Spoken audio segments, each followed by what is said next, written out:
Rengarenk hüsnün cilve, güzel sen dünya.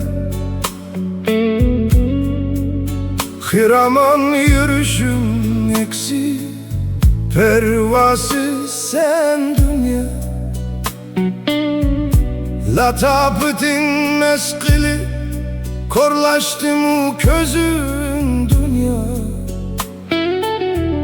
Cisminin zorluğudur, suslaştı mı kalbin ya dünya.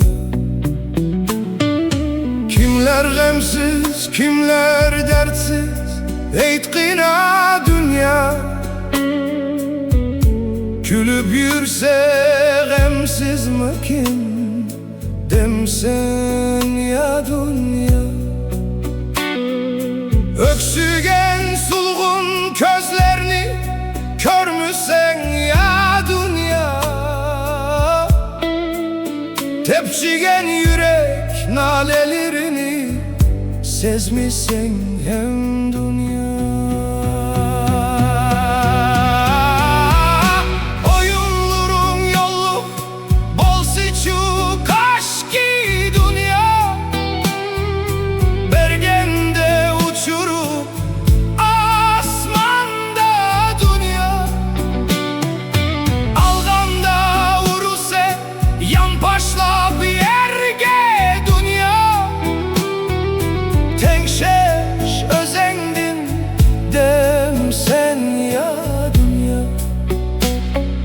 Kan ter tarazanın teşimu ya dünya. Sendin renciş muddayım